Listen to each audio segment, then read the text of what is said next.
कैसा गया तुम लोगों का पेपर केमिस्ट्री का? Good evening, good evening.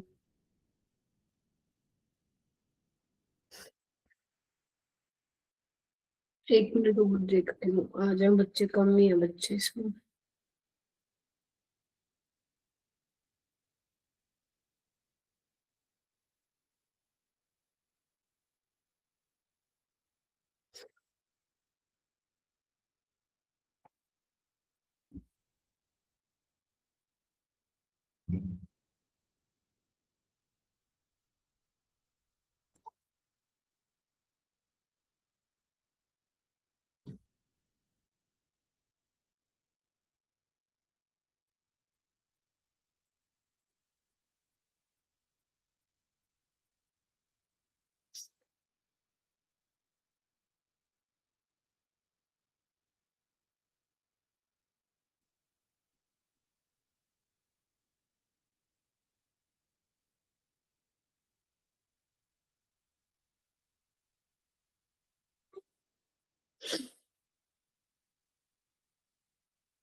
एक मिनट बच्चों। Good evening ma'am. Good evening ma'am. Good evening Aarush.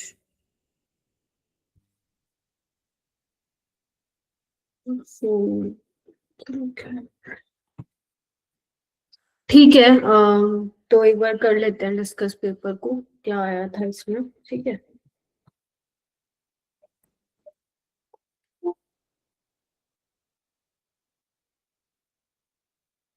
थोड़ा सा टाइम पे आ जाए करो यार प्लीज। ठीक है, चलिए।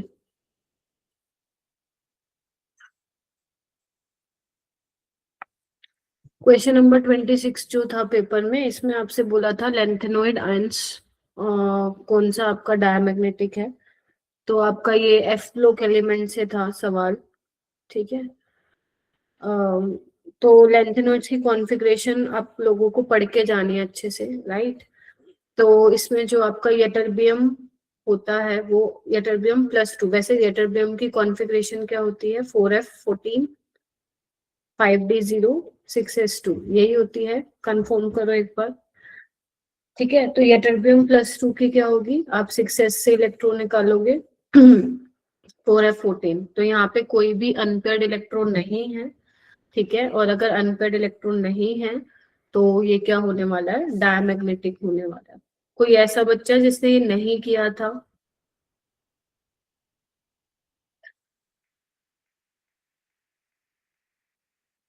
गर्व आपने क्यों नहीं किया?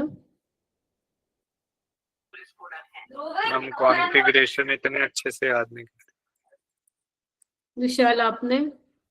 हम थोड़ा डाउट था कॉन्फ़िगरेशन में।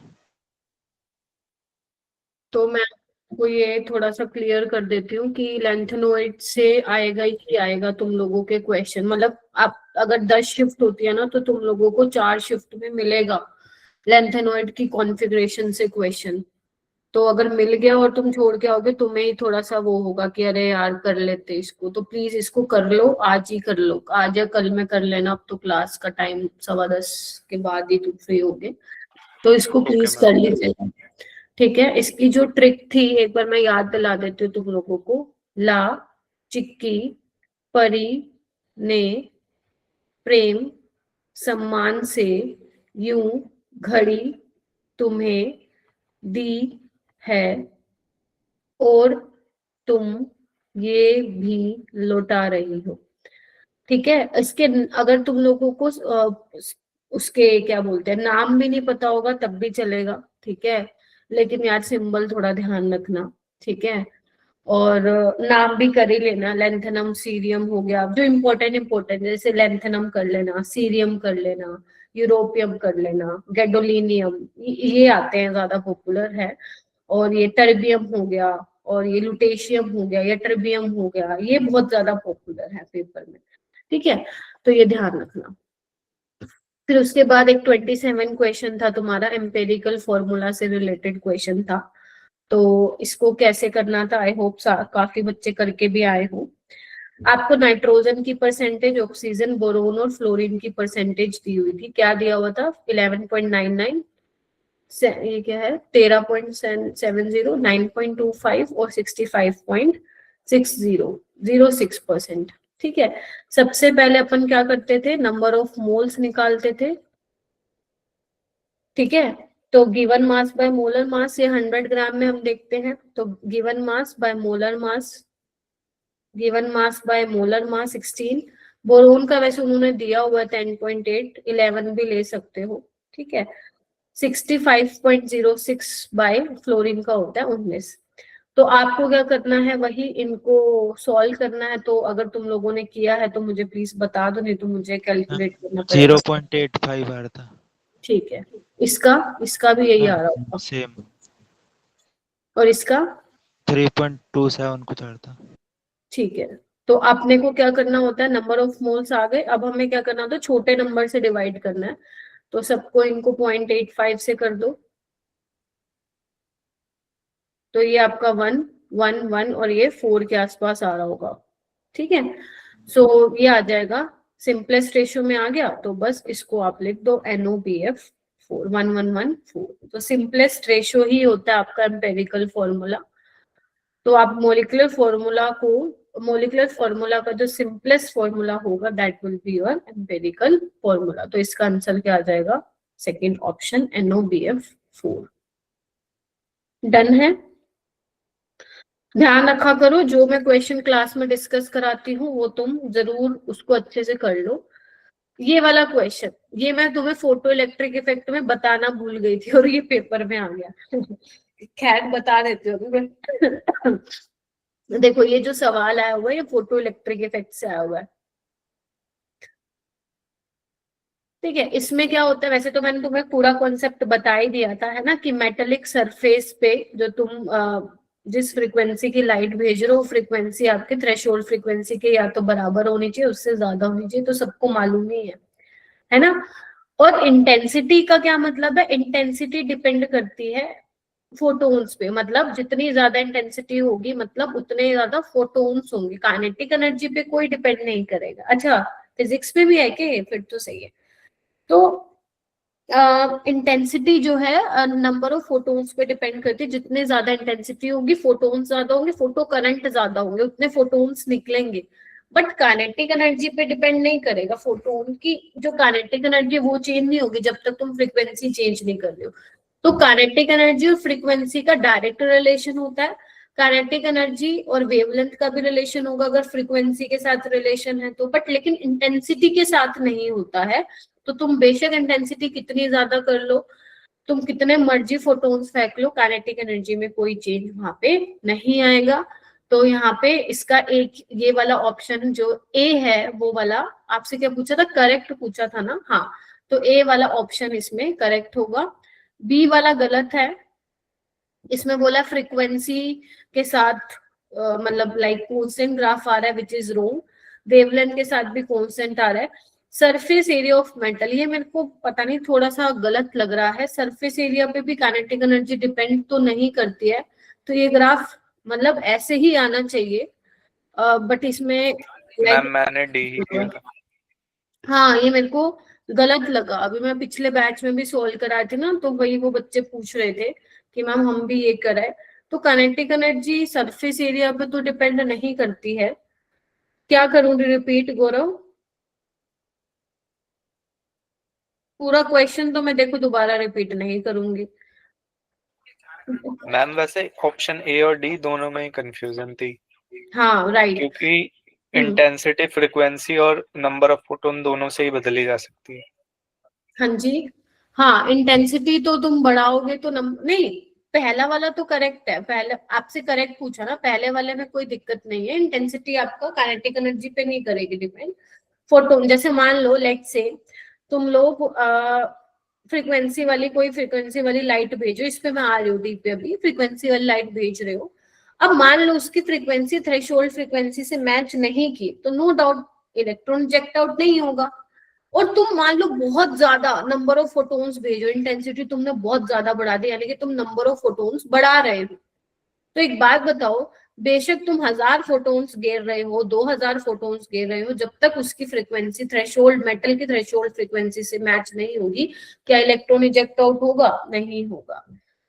तो इंटेंसिटी का काइनेटिक एनर्जी से कोई लेना देना नहीं है। ए इज करेक्ट, बी इनकरेक्ट है, सी इनकरेक्ट है, मुझे डी भी करेक्ट लग रहा है, क्योंकि kinetic energy direct surface area पे नहीं करता है, डिपेंड नहीं करता। तो ये ग्राफ ऑल्सो करेक्ट होना चाहिए। या तो कुछ एरर हुआ है, ये वो यहाँ पे कुछ और लिखना चाह रहे थे, क्या था, क्या ग्राफ बनाना चाह रहे थे, पता नहीं। बट जो इसका तुम लोगों को आंसर दिया हुआ है ऑप्शन में, वो ए दिया हुआ है, तो ए तो ठीक है ही है, but D is also correct according to me, right. तो अगर ऐसा इन्होंने गड़बड़ की है तो उनको जेई में तो गड़बड़ नहीं होगी, ठीक है। बाकी इसका ऑप्शन जो है ए और डी दोनों ही करेक्ट है सर, ठीक है। चलिए आगे चलते हैं, नेक्स्ट क्वेश्चन पे चलते हैं, 31 पे। Reaction rate are determined by all of the following factor except. तो आपसे पूछा है रिएक्शन रेट डिटरमाइन कर सकते हो एक फैक्टर को छोड़ के। तो देखो ये अपन ने किया था, देखो सबसे पहले तो मॉलिक्यूल का कोलिजन होना चाहिए, राइट, और प्रॉपर ओरिएंटेशन होना चाहिए उनका, और सफिशिएंट अमाउंट ऑफ एनर्जी भी उनके पास होना चाहिए, एक्टिवेशन एनर्जी होनी चाहिए ना उनके पास जितनी चाहिए, तभी तो वो बैरियर क्रॉस करके प्रोडक्ट में चेंज होंगे। स्पॉन्टेनिटी से कोई लेना देना नहीं है। तो ऑप्शन ए बी सी जो है मैटर करता है, हेल्प करता है रेट डिटरमाइन करने में, लेकिन डी वाला नहीं करता। तो ये काफी बच्चों ने इसको ठीक किया होगा, राइट। चलिए आइए 32 सॉल्यूशन से आया है सवाल। The weight in gram of a non-volatile solute to be dissolved in 90 gram of water to produce a relative। ये इसने काफी आसान बना दिया वैसे क्वेश्चन को। तो हमारे पास जो फॉर्मूला होता है RLVP का, वो होता है P नोट माइनस PS। क्या कह रहे हो घर उसी क्वेश्चन पर अटक गया क्या? एक मिनट रुको देखते हो।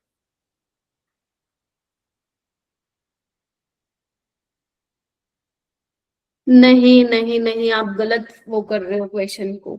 इंटेंसिटी मतलब है आप नंबर ऑफ फोटॉन्स बढ़ा रहे हो। अब उन फोटॉन्स की फ्रीक्वेंसी थ्रेशोल्ड फ्रीक्वेंसी से मैच हो भी सकती है, नहीं भी हो सकती। इंटेंसिटी बढ़ाने का मतलब आप ब्राइटनेस बढ़ा रहे हो, यानी कि नंबर ऑफ फोटॉन्स ज्यादा फेंक रहे हो, ठीक है। इंटेंसिटी का आपके उससे लेना देना नहीं है काइनेटिक एनर्जी से। चलिए P note minus P S by P note mole fraction of solute क्या होगा?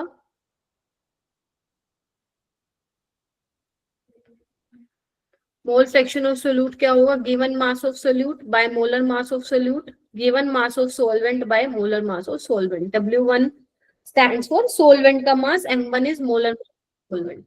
तो गिवन मास क्या है? अच्छा वो तो निकालना ही है, molar mass 60, given mass of solvent इतना है 90, और मोलर मास हो जाएगा 80। और ये अपने को दे ही रखा है, इसको सोल्व कर लेना, 6 ग्राम तुम लोगों का आंसर आ जाएगा, ठीक है, हो जाएगा ये वाला।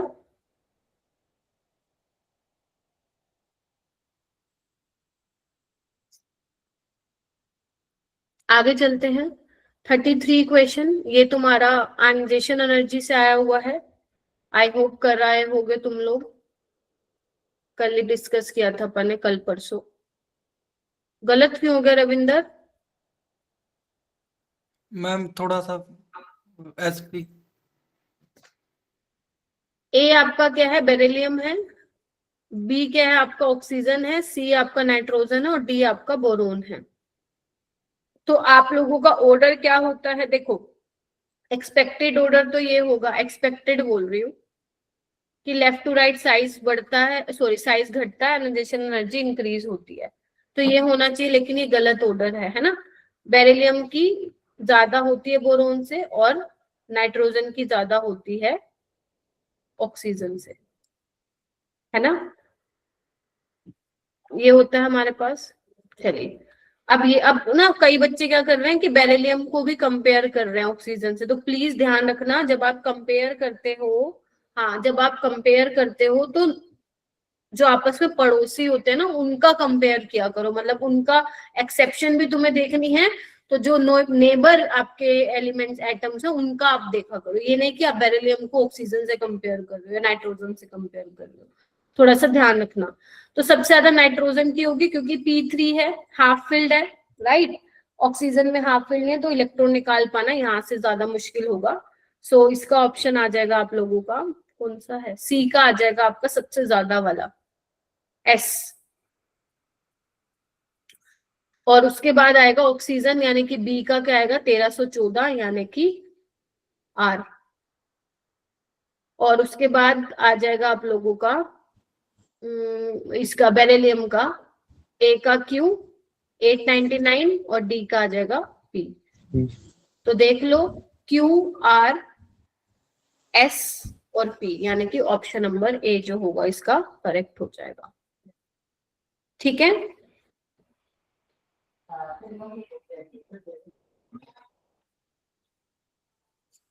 Next question.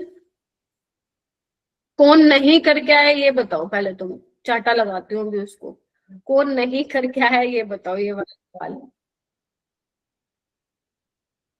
घर क्यों नहीं करके आए, घर घर तुम तो डांट खाओगे मेरे से, क्यों नहीं करके आए? मैम वो कॉमन नेम में थोड़ी गड़बड़ी हो गई, तो मुझे लगा गलत ना हो जाए।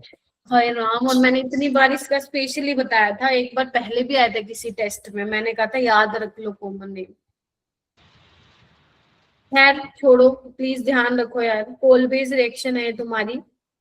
सबसे पहले NaOH हाइड्रोलिसिस करवाओगे, मैं डायरेक्ट बी बना रही हूँ, सैलिसिलिक एसिड बनता है। ठीक है, तो ये तो वैसे भी नहीं हो सकता, सैलिसल्डिहाइड भी नहीं हो सकता क्योंकि CHO ग्रुप नहीं है इसमें, और इसमें देखना है तुम्हें AC2O which is your acetic anhydride. तो एस्पिरिन बनता है ना इसमें, ये वाले ऑक्सीजन के लोन पेयर अटैक करते हैं। इसका नाम 2-एसिटॉक्सीबेंजोइक एसिड भी बोल सकते हो, एसिटाइल सैलिसिलिक एसिड भी बोल सकते हो, यही तो है ये। घबराना नहीं है भाई तुम लोगों को, बार बार ये क्वेश्चन आ रहा है और तुम गलत करके आओगे तो नहीं चलेगा। तो ये तुम्हारे पेपर में भी आने वाला है, तुम देख लेना, तुम्हारे किसी शिफ्ट में मिलेगा, इसलिए कह रही हूँ रिएजेंट नेम रिएक्शन, और ये क्या बोलते हैं उसको, कौन सा था वो जो क्लास लगाई थी तुम्हारी, सिक्वेंशियल रिएक्शन। खाली खाली इसकी वो करवा लो तुम, प्रिंट आउट निकलवा लो, उसी को प्रैक्टिस करते रहो, उसी से ही हो जाएगी ऑर्गेनिक। ये देखो ये क्वेश्चन, ये कौन नहीं करके आया पहले तो ये बताओ मेरे को, ये भी डांट खाओगे। गर्व करके आयो, गर्व नहीं करके आया गर्व नहीं करके आया, आदर्श भी नहीं करके आया, अनुज भी नहीं करके आया। मैम 4 वाला नहीं हुआ, 4 3 तक वाला तो पहुंच नहीं गया हुआ, था। भूल गए थे। चलो इतना बना लिया था, यहाँ 3 तक बना लिया था। Yes ma'am. क्या बना था? मैम पहले तो एसिड एलाइड बन जाएगा, फिर हाँ एसिड अमाइड बन जाएगा, और फिर हाँ होफमैन ब्रोमामाइड हो जाएगी जिसमें हाँ CO हट जाता है, तो हाँ एनिलीन बन जाएगा। हाँ बिल्कुल सही, यहाँ तक तो पहुंच गए, आगे अटक गए। तो एक बात बताओ, क्या नाम है, गर्व, अगर यहाँ पे अटक गए, अच्छा सारे अटक गए क्या? देखो भाई, ये वही तो है, एसिटाइलेशन कराते थे, याद करो। नाइट्रोजन के लोन पर जाएंगे, इस पे अटैक करेंगे और आपका एसिटाइलाइड बन जाएगा, ऑप्शन नंबर डी। ठीक है, ये बहुत पॉपुलर रिएक्शन है अमीन्स वाले चैप्टर में, तो ध्यान रखना। अब अगर सारा पता है, अगर एक नहीं पता, देखो रह गया ना क्वेश्चन, नहीं तो आ जाते हैं नंबर आराम से। ठीक है, चलिए आगे चलूं, चलो कोई भी, अब ध्यान रखना। नेक्स्ट क्वेश्चन करते हैं 37। The rate of reaction is double for every 10 degree rise in temperature. हमें मालूम ही है कि हर 10 डिग्री राइज इन टेम्परेचर पे रेट ऑफ रिएक्शन आपका डबल हो जाएगा। तो जब आपका टेम्परेचर 10 से 100 हो रहा है तो कितने टाइम्स जो है रेट बढ़ेगा as compared to original rate, है ना। तो वही है अपना formula, temperature coefficient delta T/10, तो ये हो जाएगा, डबल हो गया है। और ये हो जाएगा 90, तो 2 की पावर 9 यानी कि 512 टाइम्स हो जाएगा ओरिजिनल रेट के।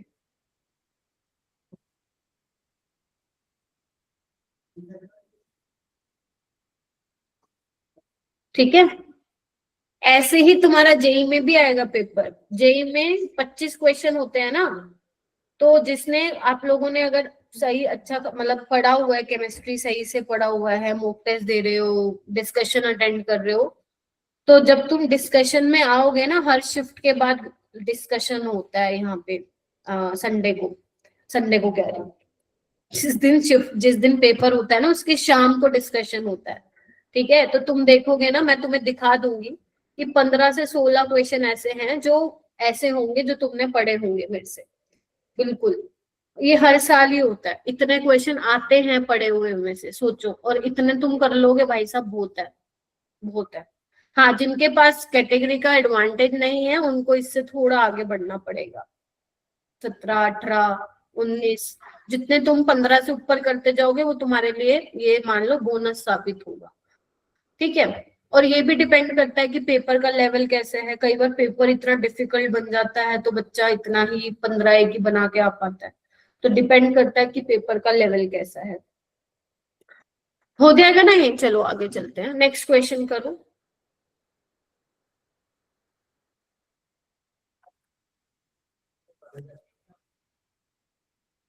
सही है राहुल, पहले दिन हो जाएगा ना, बहुत लकी है। पहले जो पिछले मैं 3 साल से ही देख रही हूँ, पहले जो शिफ्ट में आता है ना सबसे पहला पेपर आसान होता है वो।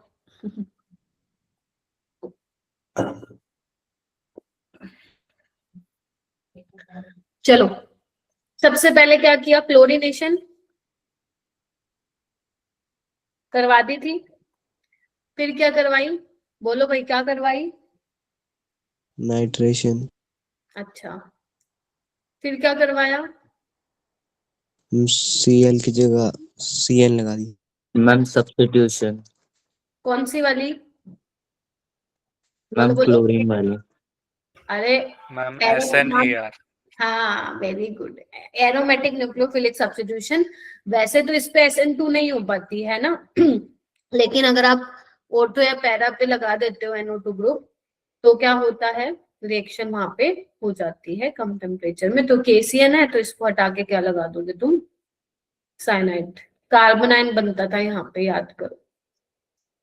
और ध्यान रखो, कंफ्यूज नहीं होना है। वैसे ऑर्थो वाला तो इन्होंने ऐसा कुछ बना के भी नहीं दिया हुआ, तो A वाला ही आपका फाइनल आंसर होगा। Very good. चलो, मैम अगर नाइट्रो ग्रुप नहीं होता तो भी CN लग जाता ना? नहीं बेटा, अगर बात करें, अगर मान लो सिर्फ क्लोरोबेंजीन होता ना, तो यहाँ पे तुम KCN के साथ रिएक्शन करा पा रहे हो, तो नहीं हो पाती, क्योंकि एराइल हैलाइड्स में न्यूक्लियोफिलिक सब्स्टिट्यूशन ना के बराबर मैम होती है।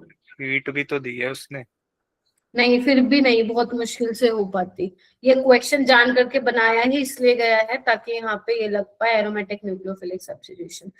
बहुत ज्यादा ड्रास्टिक कंडीशन देनी पड़ती है उसको, राइट? हीट दिया है, हाई टेम्परेचर दिया है, बट स्टिल रिएक्शन का रेट बहुत ज्यादा फास्ट नहीं होता है। तो उसने जान करके ही क्वेश्चन को ऐसा फ्रेम किया है ताकि यहाँ पे आगे एरोमेटिक न्यूक्लियोफिलिक सब्स्टिट्यूशन लग पाए। जैसे अपना डोज प्रोसेस था, उसमें अपना कितना टेम्परेचर और कितना प्रेशर दे रहे थे, राइट? सो यहाँ पे मुश्किल होती रिएक्शन केसीएन। अगर मान लो लेट से आ जाता और ऑप्शन में भी दिया होता, तो फिर भाई बना के आते और क्या करते? बना के आते। क्वेश्चन ऑप्शन का यही फायदा, हिंट मिल जाता है हमें। हालांकि इसने नहीं पूछा, अगर मान लो नहीं होता और ऑप्शन में दे भी रखा होता तो फिर करके आ जाते। ठीक है, बाकी मुश्किल होता है ऐसे रिएक्ट करवाना। ठीक है, ये वाला क्वेश्चन भाई, ये बहुत ही अलग क्वेश्चन था। ऐसा कॉन्सेप्ट तुमने मेरे से नहीं पढ़ा होगा। हो सकता है तुम लोगों ने अपने स्कूल में पढ़ा हो या कहीं भी पढ़ा हो किसी स्टैंडर्ड बुक में। This is a different question. जो हमें लग रहा है इसमें, वैसा आंसर इसका नहीं आएगा, और बहुत सारे बच्चों का गलत हुआ होगा ये। ठीक है, अब मैं बताती मैम हूँ 2 में हाइड्रोजन बॉन्ड हो गया ना, मैं भी बता रही हूँ। एक मिनट, किसी का मैसेज आया क्या? एक्चुअली फोन में ना मैं चैट देख नहीं पा रही हूँ, वो पता नहीं कुछ आगे आ गया स्क्रीन के। खैर कोई नहीं। हाँ इसमें देखो यहाँ पे क्या होगा, पहले मैं सारे बना लेती हूँ, हर जगह हाइड्रोजन बॉन्डिंग नहीं लगा सकते भाई तुम लोग। चलो तो पहले एनालीन है, दूसरे में ऑर्थोटोलिडीन है, यहाँ पे वैसे भी लगेगी भी नहीं हाइड्रोजन बॉन्डिंग, और फिर है आपका मेटाटोलिडीन। इसका जो मैं बता रही हूँ प्लीज कॉन्सेप्ट अपनी नोटबुक में लिख लेना, बिकॉज ये कॉन्सेप्ट मैंने नहीं पढ़ाया तुम्हें, क्योंकि मेंस में नहीं आता, तो मैंने आपको जीओसी उतनी पढ़ाई है जो मेंस लेवल की है। फोर्थ यहाँ पे क्या हो जाएगा, NH2CH3। अब देखो यहाँ पे है क्या, देखो अगर जितना हमें अंडरस्टैंडिंग है लाइक बेसिसिटी एसिडिटी ऑर्डर की, तो हमने ये किया था कि basic strength is directly proportional to the electronegative group, मतलब जो +I +M और +H इफेक्ट लगाएंगे, है ना, ये हमने पढ़ा था, और इलेक्ट्रॉन विड्रॉइंग ग्रुप के इनवर्सली प्रोपोर्शन था। देखो अब होगा क्या, अगर मैं इस हिसाब से चलूं तो ध्यान रखना फर्स्ट वाला तो सबसे पीछे आएगा, फिर क्या कहते हो, फर्स्ट वाला तो सबसे पीछे आएगा, बाकी सारे आगे आएंगे, फर्स्ट सेकंड थर्ड फोर्थ। तो यहाँ पे देखो, यहाँ पे +I लग रहा है, +H लग रहा है, यहाँ पे सिर्फ +I लग रहा है तो यहाँ पे 3 आ जाएगा, यहाँ पे +I +H लग रहा है, यस और नो। अब दोनों में हाइपर कंजुगेशन लग रहा है तो इंडक्टिव इफेक्ट के बेसिस पे बताना पड़ेगा, डिस्टेंस डिपेंडेंट होता है तो 2 वाला सबसे आगे आ जाएगा, फिर बीच में 4। तो ये होना चाहिए, और ऐसा कोई मुझे ऑप्शन भी नहीं दिखाई दे रहा है, देख रहे हो आप लोग, नहीं है ना कुछ, यानी कि कुछ लोचा तो है। अब लोचा है तो फिर देखो भाई क्या लोचा है, यहाँ पे क्या होता है बता देती हूँ मैं। देखो जो आपका मेटा और पैरा है वो ठीक है, जो आपका पैरा वाला है वो सबसे ज्यादा होगा, उसके बाद आपका मेटा वाला होगा, ये बिल्कुल ठीक है, अपने को मेन इसमें दोनों में देखना है। बेटा एक इफेक्ट होता है जिसका नाम होता है SIP इफेक्ट। SIP इफेक्ट ये क्या होता है, स्टीरिक इनहिबिशन ऑफ प्रोटोनेशन, मैं लिख देती हूँ, स्टीरिक इनहिबिशन ऑफ प्रोटोनेशन। देखो स्टीरिक मतलब स्टीरिक फैक्टर, क्राउडिंग वाला फैक्टर, इनहिबिशन मतलब रोकना, किसको रोकना, प्रोटोनेशन को रोकना, मतलब प्रोटोनेशन नहीं हो पाएगी इतनी आसानी से। देखो होता क्या है यहाँ पे बेटा, जैसे अगर मैं इसकी बात करूं, आपको दिख रहा है कि मैम ये तो मिथाइल है, ये तो +I लगाएगा +H लगाएगा, तो ये तो इलेक्ट्रोडेंसिटी बढ़ाएगा। तो अगर ये इलेक्ट्रोडेंसिटी बढ़ाएगा तुम्हारे अकॉर्डिंग, तो एक काम करते हैं, नाइट्रोजन के जो लोन पेयर है उनका अटैक करवा देते हैं, क्या कहते हो। तो हमारे पास ये बन जाएगा, देखना ध्यान से देखेंगे सारे बच्चे, ठीक है। नाइट्रोजन ने अपना बेसिक कैरेक्टर दिखाया, लोन पेयर दिए, और ये बन गया, प्रोटोनेशन हो गई। लेकिन जैसे ही प्रोटोनेशन हुई तो यहाँ पे होता क्या है, ध्यान से सुनना, क्योंकि एक और हाइड्रोजन ऐड हो गया, तो अब ये ग्रुप भी बल्की हो गया, और CH3 मिथाइल भी अच्छा खासा बल्की है, देखो ना कार्बन के पास 3H है, तो इनके बीच में क्या होती है बेटा, रिपल्शन होती है। इनके बीच में क्या, ये इफेक्ट होता है, नाम होता है ये SIP इफेक्ट, एनालीन्स में लगता है ये। तो इनमें क्या हो रही है, रिपल्शन। अब रिपल्शन की वजह से जो ये बना है, दिस इज अनस्टेबल, ये अनस्टेबल होता है, इसीलिए यहाँ पे प्रोटोनेशन इनहिबिट होती है ड्यू टू स्टीरिक रिपल्शन। तो इसीलिए ये प्रोटोनेशन नहीं करना चाहेगा और इसी फॉर्म में क्या करना चाहेगा, रहना चाहेगा। समझ रहे हो मेरी बात। तो इसी वजह से अब क्योंकि लोन पेयर तो दे नहीं पा रहा, क्योंकि दे रहा है तो भाई साहब रिपल्शन हो रही है, अनस्टेबल हो रहा है, तो ये इसका प्रोटोनेशन नहीं हो पाएगा, इलेक्ट्रॉन पेयर नहीं दे पाएगा। इसीलिए बेटा जो एनिलीन होते हैं, ध्यान से सुनना, एनिलीन के अगर ऑर्थो पोजीशन पे कोई बल्की ग्रुप लगे हो, बल्की ग्रुप जैसे कोई एल्काइल ग्रुप लगा हो, या फिर नाइट्रो ग्रुप लगा हो, या फिर कोई भी बड़ा ग्रुप लगा हो, ब्रोमीन एक बड़ा ग्रुप है, ये ग्रुप लगे हो, तो वहां पे क्या होता है, बेसिक कैरेक्टर क्या हो जाता है, कम हो जाता है। और ये बेसिक कैरेक्टर इतना कम हो जाता है मेरा बेटा कि एनिलीन से भी कम होती है इसकी वैल्यू। जनरली हम लोग एसिडिक बेसिक किस बेसिस पे बताते हैं, पीके और पीकेबी वैल्यू की वजह से बताते हैं ना। तो इसका पीकेबी वैल्यू जो होता है, क्योंकि पीकेबी अगर वैल्यू कम है तो इसका मतलब क्या हुआ, बेसिक वो ज्यादा होगा, या मैं बोलूं सिंपल, पीके वैल्यू जिसका ज्यादा होगा उसका बेसिक करेक्टर भी ज्यादा होगा, तो इसका पीके वैल्यू क्या होता है, एनालीन से भी कम देखने को मिलता है। तो इसीलिए ये कम बेसिक होता है, किससे, एनालीन से भी कम बेसिक होता है। इसीलिए जो 2 वाला है ना वो सबसे पीछे आता है। ऑप्शन नंबर सेकंड इसका करेक्ट होगा। फिर से समझाऊं, फिर से सुन लो, फिर से सुन लो। अगर आपके पास एनालीन आ जाता है, ध्यान से सुन लो, तो आप चेक कर लेना एनालीन के ऑर्थो पोजीशन पे। जनरली देखो मिथाइल वाला ग्रुप लगा होता है, इलेक्ट्रॉन डोनेटिंग या इलेक्ट्रॉन विड्रॉइंग ग्रुप कोई भी हो सकता है, बट दैट शुड बी बल्कि। एक बार मेरे को एक्सप्लेन करने दो, फिर तुम्हारे क्वेश्चन पूछना। मिथाइल जनरली मिल सकता है तुम्हें, NO2 तुम्हें मिल सकता है, कोई और एल्काइल ग्रुप मिल सकता है, तो वहां पे प्रोटोनेशन नहीं हो पाती है। प्रोटोनेशन होगी, रिपल्शन होगा, वन स्टेबल होगा, इसलिए वो इसी फॉर्म में रहना चाहेगा, बेसिक करेक्टर उनका डिक्रीज होता है। ठीक है, एक और आता है जहां पे, जिसको हम बोलते हैं ऑर्थो इफेक्ट, इसको भी हम ऑर्थो इफेक्ट बोल सकते हैं। एक और आता है ऑर्थो इफेक्ट जो कि हम कार्बोक्सिलिक एसिड्स में देखते हैं, एरोमेटिक कार्बोक्सिलिक एसिड्स में, उसका भी मैं अभी तुम्हें बता देती हूँ। पहले आप अपना सवाल पूछ लो सक्षम। मैम इसका आंसर तो फर्स्ट दिया हुआ है। अच्छा,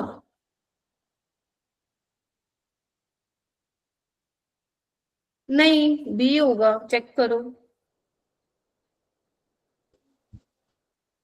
चेक करो, 35 का बी होगा, चेक करो।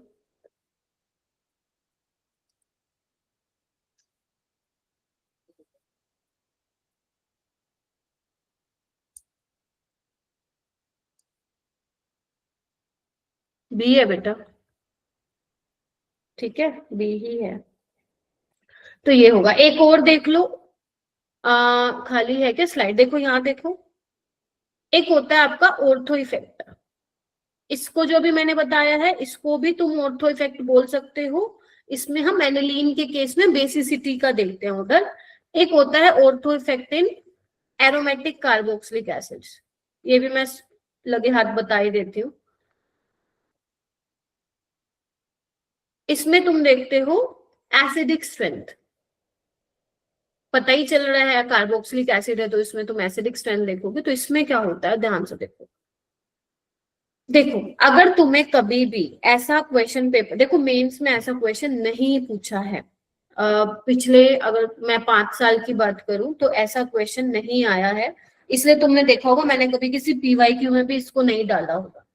ठीक है, बाकी मैं तुम्हें GOC कराऊंगी ना, अगर मान लो कभी पहले पूछा होगा तो मैं डाल दूंगी इस क्वेश्चन को, बाकी ये नहीं आया होगा। स्टिल कॉन्सेप्ट समझ लो, जेई का इंपॉर्टेंट कॉन्सेप्ट तो होता ही है ये।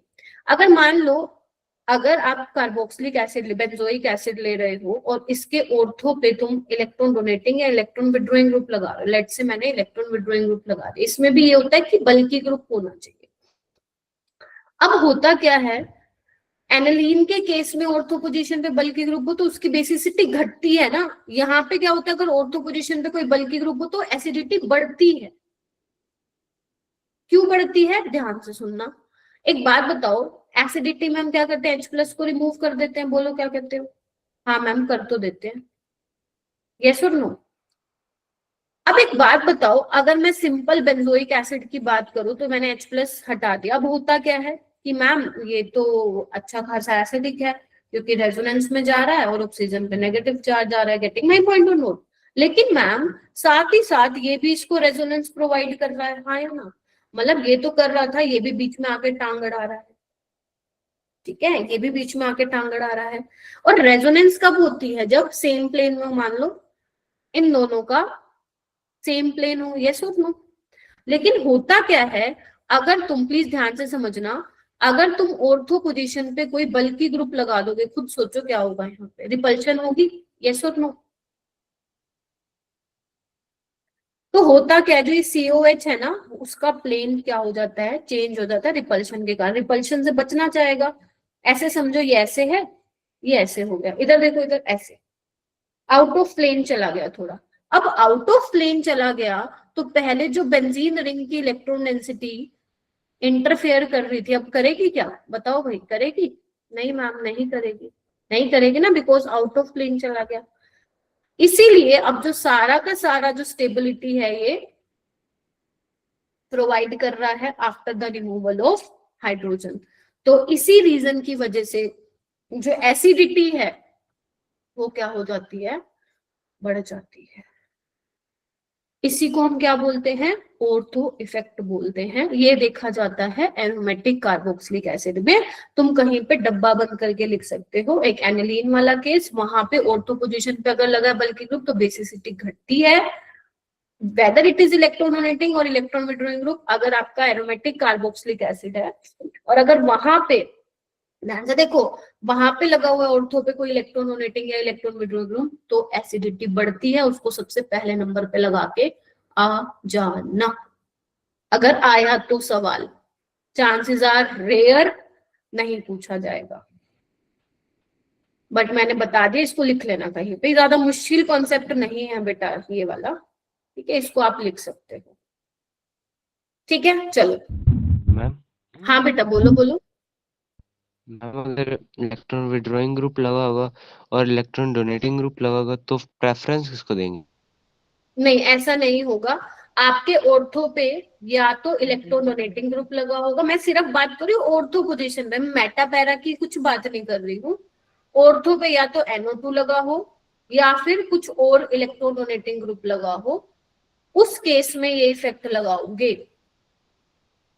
ठीक है, उस केस में इफेक्ट लगाओगे, कोई और इसमें कुछ ऐसा वो ट्विस्ट डाल के नहीं देगा, इसी यही ऑर्थो इफेक्ट होगा। ठीक है, जब ऑर्थो पोजीशन पे आपका ग्रुप लगा हो। ठीक है, डन, ध्यान रखिएगा। राहुल क्या पूछ रहे हो? बेसिसिटी के लिए एसआईपी इफेक्ट को भी आप ऑर्थो इफेक्ट बोल सकते हो। ठीक है, क्योंकि वहां पे भी तो ऑर्थो पे ही देख रहे हो ना, और इसको भी आप ऑर्थो इफेक्ट बोल रहे हो। इसको आप SIR इफेक्ट बोलते हो, जनरली बुक्स में लिखा होता है SIR इफेक्ट, बट नाम से जानने की कोई जरूरत नहीं है, तुम्हें कॉन्सेप्ट पता। SIR मतलब होता है स्टीरिक इनहिबिशन ऑफ रेजोनेंस। यहाँ पे यही तो हो रहा है ना, स्टीरिक मतलब स्टीरिक रिपल्शन की वजह से इनहिबिशन हो रहा है। कौन इनहिबिट हो रहा है? रेजोनेंस नहीं हो पा रही है। तो एक को SIR इफेक्ट बोल दो, एक को SIP, दोनों को ऑर्थो इफेक्ट भी बोल सकते हो। बस कॉन्सेप्ट याद आ जाना चाहिए पेपर में अगर आता है तो। ठीक है, तो ये है। ठीक है, तो आप इसको लिख लेना, एक एनालीन वाला केस और एक ये वाला केस। आगे चलते हैं। हाँ जी, बोलो। मैम इसमें कार्बोक्सिलिक की सबसे ज्यादा एसिडिक कैरेक्टर हो जाएगी फिर? किसमें मेरा बेटा? इसमें? यस मैम, ऑर्थो वाले में। हाँ, सबसे ज्यादा। कहीं भी अगर मान लो एक एक मान लो तुम्हें लिया हुआ है, ऑर्थो वाला लिया हुआ है, एक मेटा पे नाइट्रो ग्रुप है और एक तुम्हारा पैरा पे है, तो ऑर्थो वाले को सबसे आगे भेज देना। ठीक है, चाहे इलेक्ट्रॉन डोनेटिंग लगा हुआ है चाहे इलेक्ट्रॉन विड्रॉइंग ग्रुप लगा हुआ है, उसको सबसे पहले ही नंबर दोगे एसिडिक स्ट्रेंथ में। ठीक है, ओके मैम। बस यही इसमें इतना ही इंपॉर्टेंट था, क्योंकि अभी बहुत साल में आया ही नहीं, 5 साल से तो देखो नहीं आया है पेपर में। अगर बाय चांस आया तो सिंपल सा ही क्वेश्चन पूछेगा, कुछ ऐसे घुमा के नहीं पूछेगा। सो बस थोड़ा सा केयरफुल रहना, इसको अपने GOC के कॉन्सेप्ट में ही ऐड कर दीजिए आप लोग। चलो नेक्स्ट करते हैं। के केस में होता है सिर्फ ऐसा? हाँ जी, मैम कार्बोक्सिलिक एसिड के केस में ही होता है ऐसा बस? हाँ, एक एरोमेटिक कार्बोक्सिलिक एसिड में एसिडिटी में केस में होता है, और एनिलीन के केस में बेसिसिटी होता है। ठीक है, ये दोनों के केस में। राइट, अब आगे बढ़ते हैं। नेक्स्ट आता है, और भी बहुत सारे इफेक्ट्स होते हैं बट वो इतने इंपॉर्टेंट है नहीं, इसलिए मैंने करवाया ही नहीं है वो तुम्हें। तो ये भी आप लिख लो, क्योंकि इस पेपर में आ गया था तो फिर मैंने आप लोगों को एक्सप्लेन कर दिया। राइट, चलिए अब मैच द फॉलोइंग है क्वेश्चन। देखो, सबसे पहले है एसिटाल्डिहाइड और विनाइल अल्कोहल, ये भी मेरे ख्याल से किया है। तो ये आपका कीटोइनोल टोटोमेरिज्म है ना? सुमित है क्या? सो गया? सो गया लगता है। तो ये एसिटाल्डिहाइड है, दिस इज विनाइल अल्कोहल। चलो है, तो ये आपस में क्या है? टोटोमर्स है ना, तो A का 2 आएगा। एक ही देखो ऐसे ऑप्शन में था। किसने नहीं किया ये थोड़ा बताओगे? सबने कर दिया था, 17 के 17 बच्चों ने। पीरबख्श क्यों नहीं किया? मैम हो गया था वो पहले का हैंडल से। अच्छा, रविंदर क्यों नहीं किया? मैम ये नहीं आते। बट बाकी के ऑप्शन देखते ना, हो जाता। सौम्या आपने क्यों छोड़ा? नहीं होता है। चलो कोई बात नहीं यार, ठीक है, चलो कोई नहीं। इधर देखो, अब कर लेना अगर आया तो। यहाँ पे टोटोमर्स में क्या होता है? Migration of hydrogen atom from one atom to another. तो यहाँ पे कीटो इनोल बन रहा है, तो this is example of tautomer. उसके बाद एक बार मैं बताती हूँ इक्लिप्स और स्टैगर्ड। ये क्या है? प्लस और माइनस। ब्यूटेन टू ऑल ये होता है, कायरल सेंटर है। इसका एक प्लस वाला बनेगा, एक माइनस वाला, है ना। एक को क्लॉकवाइज घूमेगा, एक को एंटी क्लॉकवाइज। तो ये क्या होते हैं? एंटियोमर्स है। तो सी का 1, और देखो ये इससे भी कर सकते थे तुम लोग। मिथाइल एन प्रोपाइलमीन क्या होता है? देखना एक बार। ये आइसोमेरिज्म से पूछा हुआ है सवाल वैसे। डाइथाइलमीन ये होता है। अब इसमें देखो, नाइट्रोजन के साथ या मिथाइल है या प्रोपाइल है, यहाँ इथाइल है, यहाँ इथाइल है। मोलिकुलर फॉर्मूला सेम है इनका। तो यहाँ पे जब नाइट्रोजन के आजू बाजू लिंकेज चेंज हो रही है, तो इनको हम क्या बोलते हैं बेटा? मेटामर्स बोलते हैं। मेटामर्स बोलते हैं। इक्लिप्स्ड और स्टैगर्ड इथेन क्या होता है? पढ़ा है ये कभी? देखो, जैसे इथेन है, मेरे पास मॉडल नहीं है, नहीं तो मैं उससे थोड़ा समझा पाती। देखो, जो ये वाला कार्बन है, इसको मैं फ्रंट कार्बन इससे दिखा रही हूँ डॉट से। और ये वाला जो कार्बन है, ये बैक वाला कार्बन है, इसको मैं ऐसे दिखा रही हूँ सर्कल से, राइट। तो फ्रंट वाले कार्बन पे 3 हाइड्रोजन इस तरीके से लगते हैं। ये आपका होता है न्यूमैन प्रोजेक्शन। कौन सा प्रोजेक्शन होता है? अगर कभी सुना हो तो न्यूमैन, नहीं सुना तो कोई बात नहीं, देख लो। ठीक है, अब देखो, अगर मैं इसकी इक्लिप्स्ड फॉर्म की बात करूं, तो यहाँ पे क्या होते हैं? हाइड्रोजन के पीछे हाइड्रोजन होता है। देखो ना, ये बैक साइड वाला कार्बन है, उसके हाइड्रोजन को मैंने दिखाया ऐसे, राइट। ये एक दूसरे के बिल्कुल पीछे होते हैं। तो मैंने तुम्हें समझाने के लिए दिखाया, ताकि तुम्हें दिख पाए, क्योंकि पीछे तो बिल्कुल मैं दिखा नहीं पाऊंगी ना। देखो ऐसे बिल्कुल एक दूसरे के पीछे होते हैं। इनमें एंगल भी 0 डिग्री होता है, जिसको डाइहेड्रल एंगल भी बोलते हैं। तो यहाँ पे क्या होता है? क्योंकि हाइड्रोजन के पीछे हाइड्रोजन है, तो यहाँ पे क्या होती है? रिपल्शन होती है। क्या होती है बेटा? रिपल्शन होती है, जिसकी वजह से जो इक्लिप्स्ड वाली फॉर्म होती है, वो क्या होती है? लेस स्टेबल होती है। ऐसे वाले क्वेश्चन भी कम ही आते हैं पेपर में। मैं ये नहीं कह रही हूँ आते नहीं, आते हैं, बट बहुत कम आते हैं। तो मैं आपको बहुत जोर नहीं दूंगी कि कन्फर्मेशनल को अच्छे से पढ़ लो, राइट। टाइम हो तो पढ़ लेना, बट टाइम नहीं है तो नो प्रॉब्लम। स्टैगर्ड में क्या होता है बेटा? अगर तुम इसको 60 डिग्री से घुमाओगे, तो ये यहाँ आ जाएगा, ये यहाँ, और ये यहाँ चला जाएगा। तो देखना ये बन जाएगा। थोड़ा डिटेल में टॉपिक, आराम से 1.5 घंटे का टॉपिक है पूरा, बट अभी मैं इतना तो नहीं बता पाऊंगी। ये होता है स्टैगर्ड, क्योंकि यहाँ पे देखो हाइड्रोजन दूर दूर है ना, तो स्टैगर्ड कन्फॉर्मेशन सबसे स्टेबल कन्फॉर्मेशन मानी जाती है। तो आप लोगों ने ये सुना होगा, मैंने जब स्टीरियो आइसोमर में थोड़ा सा हल्का सा बताया था कि सिंगल बॉन्ड के अराउंड रोटेशन फ्री होती है, तो उससे कन्फर्मेशंस मिलती है, कन्फर्मर्स मिलते हैं। तो ये वही कन्फर्मर्स है कि घुमाने पे जो है इक्लिप्स फॉर्म मिल रही है, स्टैगर्ड मिल रही है। ब्यूटेन होता तो उसमें गोशे हो जाता, पार्शली इक्लिप्स, फुल्ली इक्लिप्स्ड ये आ जाता। तो ये कन्फर्मेशनल आइसोमर्स होते हैं, तो इसलिए इसका 4th आएगा। ठीक है, तो ऑप्शन नंबर इसका क्या हो जाएगा अपना? सेकेंड। Cn नेगेटिव का बॉन्ड ऑर्डर कर लिया होगा, ये 3 होगा। किसी ने नहीं किया वो भी बता दो। सबने कर लिया था 17 के 17 ने? प्रिंस हो गया था? ओ सॉरी, गर्व। गर्व है क्या क्लास में?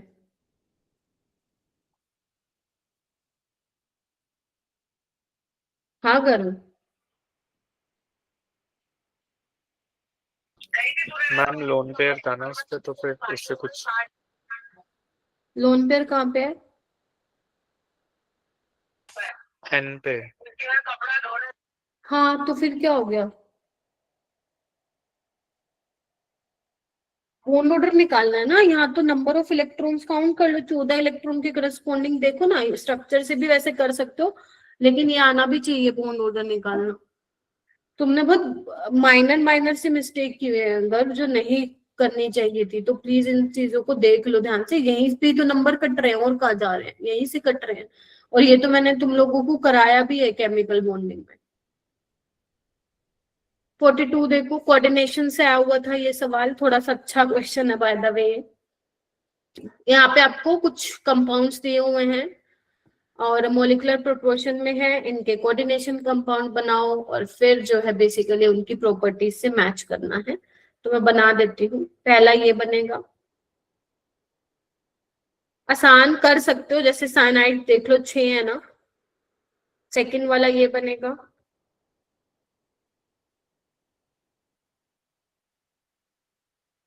राहुल अगर टॉप नहीं किया ना तूने जेई में, फिर मैं बताऊंगी तुम्हारे घर आके। हर पेपर में टॉप करता है लड़का केमिस्ट्री में, नंबर देख लो इसके, आगे पीछे भी नहीं है कोई इसके। और ये अगर हो गया उल्टा जेई में, फिर मैं बताऊंगी। यहाँ पे देखो, हाँ तो कितने फ्लोरीन है, 6।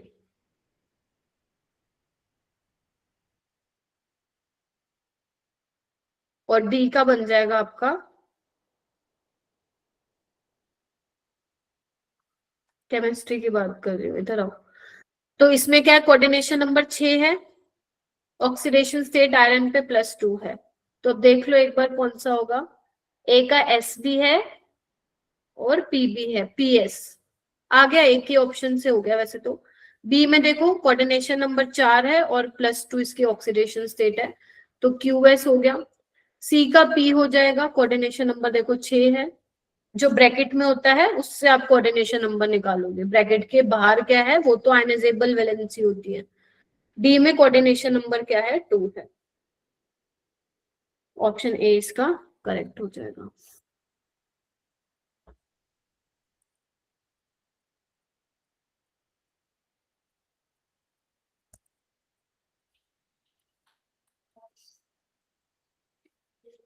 नेक्स्ट, एनबीएस क्या करते हैं, एनबीएस मैम फ्री एलाइलिक और benzylic substitution. Yes very good. Allylic, गर गर कह रहा है डन, रविंदर कह रहा है स्किप, ठीक है। एलाइलिक या बेंजाइलिक हेलोजिनेशन करता है, दिस इज एलाइलिक, ये भी एलाइलिक है, कहीं पे भी करा दो। एमजी इथर होगा, बीच में एमजी घुसा दो तुम लोग कार्बन और ब्रोमीन के। उसके बाद CO2, पॉपुलर रिएक्शन है, नेगेटिव चार्ज न्यूक्लियोफाइल की तरह करेगा और इलेक्ट्रोफाइल की तरह हाइड्रोलिसिस करवा के यहाँ पे COOH लगा देना। ये रिएक्शन कभी मत भूल जाना, सपने में भी कोई पूछे ना तब भी मत भूल जाना, मैं तुम्हें बता दे रही हूँ। ये वैसे एलाइलिक हेलोजिनेशन है क्योंकि ये बेंजाइलिक नहीं है, पहली बात तो, ठीक है। मैं बता रही हूँ, सपने में कोई पूछे ग्रिग्नार्ड रिएजेंट, तुम खुद देख लो, हर कोई ऐसा मॉक टेस्ट है जहाँ पे आपका ग्रिग्नार्ड रिएजेंट से सवाल नहीं है, वो हर पेपर में मॉक टेस्ट में ग्रिग्नार्ड से सवाल आ रहा है, तो इसीलिए ग्रिग्नार्ड तो पढ़ ही लेना भाई। नेक्स्ट चलते हैं, tertiary alcohol produce turbidity immediately with Lucas reagent, बिल्कुल ठीक है। ल्यूकास रिएजेंट ये होता है, गलत है, कंसंट्रेटेड HCl और एनहाइड्रस ZnCl2 का मिक्सचर होता है 1:1, तो ए ठीक है, आर गलत है।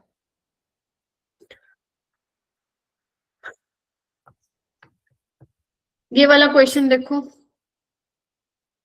अच्छा मैंने इसमें से तुम्हें 3 पॉइंट लिखवाया हुआ है नोटबुक में, सी वाला और लिख लेना उसमें नोटबुक में। देखो इसमें क्या बोला है, unstable green colour K2MnO4 is converted to purple colour. देखो सबसे पहले तो हम वो क्या करते हैं, पायरोलिसाइडोन की बेसिक बेस के साथ फ्यूजन कराते हैं in the presence of some strong oxidising agent, right.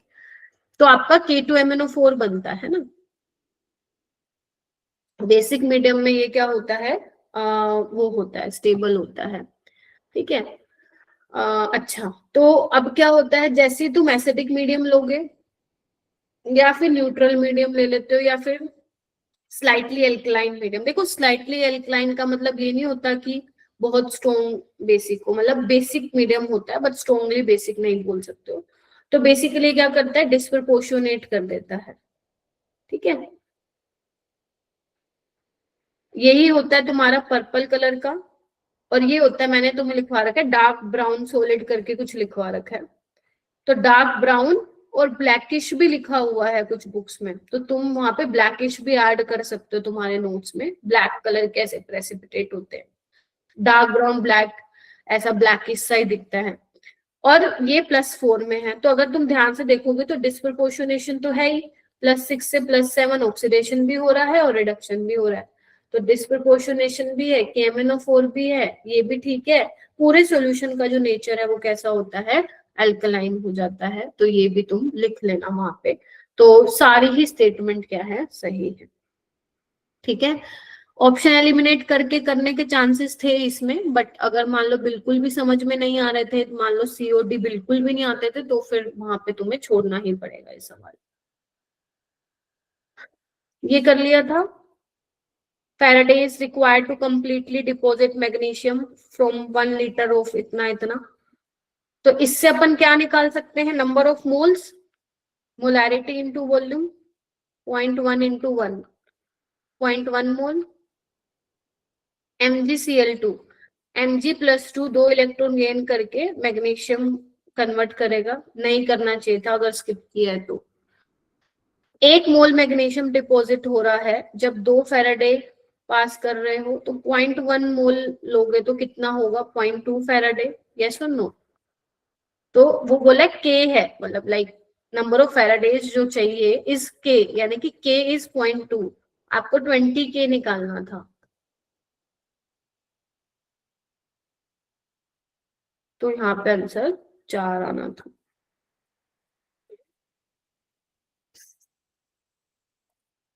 (48) इसको तुम रिडॉक्स का बोल दो या डी ब्लॉक का बोल दो, तुम्हारी इच्छा, बट मैं इसको डी ब्लॉक का बोलूंगी क्योंकि मैंने तुम्हें कराया था। न्यूट्रल और फेंटली अल्कलाइन मीडियम में आप मुझे बताएंगे KMnO4 किस में चेंज होता है, MnO2 में। बताया था मैंने 135 बना,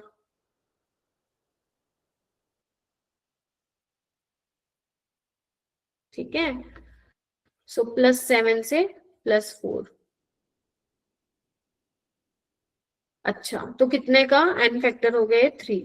अब डायोसल्फेट क्या होता है, H2O3 2 नेगेटिव। मैं फिर बोल रही हूँ, ये पढ़ लेना, प्रिपरेशन पढ़ लेना, पेपर में आएंगे आएंगे आएंगे आएंगे, मैं फिर बता रही हूँ तुम लोगों को। यहाँ पे जो 2 क्वेश्चन आए वो उससे ही आए हैं, प्रॉपर्टी यही KMnO4 और इससे। ये किसमें चेंज होता है, सल्फेट में। अब यहाँ पे ये +2 में है, यहाँ पे +6 में है, ध्यान रखना बैलेंसिंग का थोड़ा सा। ये 2 है ना सल्फर, तो यहाँ 2 कर लेना। तो कितने का चेंज आ रहा है, 4 इलेक्ट्रॉन का, लेकिन वो एक सल्फर के लिए आ रहा है। कितने सल्फर अपने पास, 2। मैंने बताए थे तुम्हें ये करके जब मैं वो करा रही थी बैलेंसिंग। हाँ, ये वाला नहीं बताया था, दूसरा बताया था, ठीक है। तो अब देखो, दोनों इलेक्ट्रॉन को बराबर करना है, यहाँ पे तुम्हें 8 से मल्टीप्लाई करना पड़ेगा, इसको तुम्हें 3 से मल्टीप्लाई करना पड़ेगा, तो क्या हो जाएगा देखना। पूरी बैलेंसिंग उसने नहीं बोली है करने के लिए, तो घबराने की जरूरत नहीं है। उसने बोला है कि भाई साहब 8 मोल पर मैग्नेट से कितने मोल्स मिलेंगे सल्फर कंटेनिंग प्रोडक्ट में, तो कितने मोल मिल रहे हैं, 8 मोल से 6 मोल मिल रहे हैं। तो बस यही करना था तुम लोगों को, ठीक है। ऐसे क्वेश्चन आते हैं पेपर में, प्लीज अगर नहीं आते हैं प्रैक्टिस करना। मैंने तुम्हें यही बोला है कि मॉक टेस्ट से सीखो कि कहाँ पे अभी भी कमी है, क्योंकि सबसे अच्छा तरीका होता है टेस्ट से पता लगाने का कि अभी भी कौन सा ऐसी चीज है जो हमारी गलत जा रही है। तो अगर मान लो ये वाला सवाल गलत हुआ है, केमिकल बॉन्डिंग का गलत हुआ है, कोई भी गलत हुआ है, उसको लिखो और उससे रिलेटेड जो भी कॉन्सेप्ट है उसको एक बार पढ़ लो, ताकि अगर दोबारा उससे रिलेटेड सवाल आए तो तुम लोग कर पाओ। फैलिन सॉल्यूशन कौन देता है, एलिफेटिक एल्डिहाइड देते हैं, एरोमेटिक नहीं देते, और कीटोन भी नहीं देते हैं, तो ये नहीं हो सकता। ये दे देगा, ये दे देगा, ये सारे क्या है, कीटोन है, तो आंसर क्या आ जाएगा, ये आ जाएगा। तो इस बार के जो ये अवंती में पेपर बन रहे हैं ना, वो इसी टाइप से बन रहे हैं कि पैटर्न क्या फॉलो कर रहा है JEE। और एक भी ऐसे क्वेश्चन नहीं आते हैं जो जिससे रिलेटेड नहीं आया है क्वेश्चन, राइट। अगर तुम्हें लगता है कि CN नेगेटिव वाला तुम्हारे JEE में नहीं आएगा तो गलत लगता है, बिल्कुल आ सकता है, क्योंकि इजी क्वेश्चन भी उसको देने होते हैं पेपर में। ठीक है, तो ध्यान रखना ये फेलिंग सॉल्यूशन, टोलिंग्स टेस्ट कितने इंपॉर्टेंट टेस्ट हैं। हाँ, मैंने तुम्हें प्रॉमिस किया होगा टेस्ट की अलग से PDF दे दूंगी। एक्चुअली मैंने बनाई नहीं वो अभी, मेरी वो बहुत साल पहले की बनी हुई है, मेरे को मॉडिफाई भी करना पड़ेगा उसमें कुछ, इसलिए वो टाइम लग रहा है थोड़ा, but I will share sure. ठीक है, तो ये कुछ कुछ चीजें हैं जो हमें पता है पेपर में आएंगी, तो हमें वो पढ़नी चाहिए। ये वाला क्वेश्चन देखो, किससे रिलेटेड है ये? फर्स्ट ऑर्डर से रिलेटेड है, प्रेशर वाला है ना, जो अपन प्रेशर वाले क्वेश्चन करते थे उससे रिलेटेड सवाल था। तो प्लीज इंटीजर ना सारे मत छोड़ा करो, 5 में से 2 तो ट्राई किया करो बनाने का, कई बच्चे सारे तुम छोड़ देते हो। ये इक्वेशन है,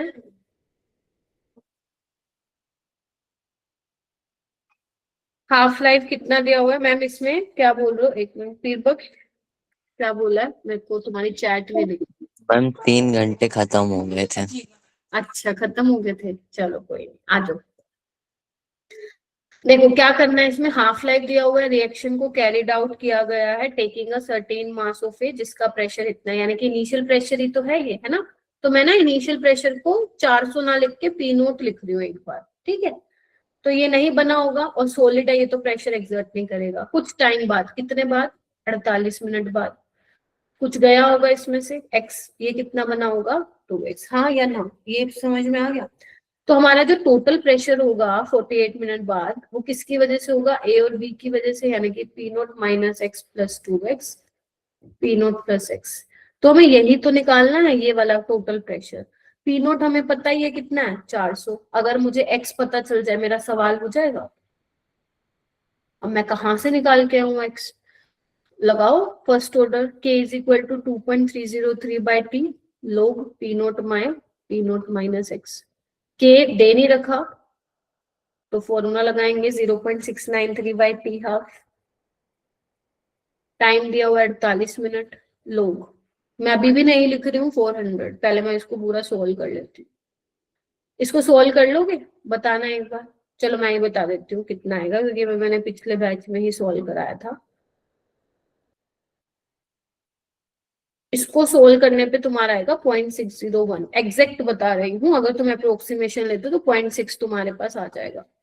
और 0.6 किसकी वैल्यू होती है? log 4 की। हो सकता है ध्यान ना आए बेटा ऑन द स्पॉट,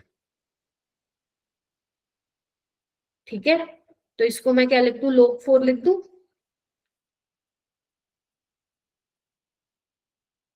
यहां से निकल जाएगा अब तुम्हारा, क्या कहते हो? अब तो हो जाएगा। 4 इज इक्वल टू P0 कितना दिया है? 400, 400 माइनस x, x यहाँ पे आ जाएगा 300। तो 400 प्लस 300 कितना आ जाएगा? Pressure 700 mmHg। ठीक है, ऐसे करना था ये। मैम मैं यहाँ तक पहुंचा तो था, लेकिन पता नहीं क्या किया था मैंने, मेरा तो 1000 आ गया। अच्छा, 1000 आया था? देख लेना एक बार, क्या पता कुछ कैलकुलेशन में कुछ गड़बड़ की हो। मैं पूरा log 4 तक पहुंच गया था, करा भी था, पता नहीं क्या 1000 आ गया था। वो गलती वो कर दी होगी, कैलकुलेशन में गलती कर दी होगी, कोई नहीं, देख लेना है। हाँ जी, कोई कुछ कह रहा है? टॉयलेट देख ले लिया था। क्या प्रिंस? आवाज नहीं आई तुम्हारी, वॉइस ब्रेक हो गई। हाँ, मैं कह रहा था कि टॉयलेट नहीं देखा वहाँ पे, उसका भी प्रेशर ले लिया।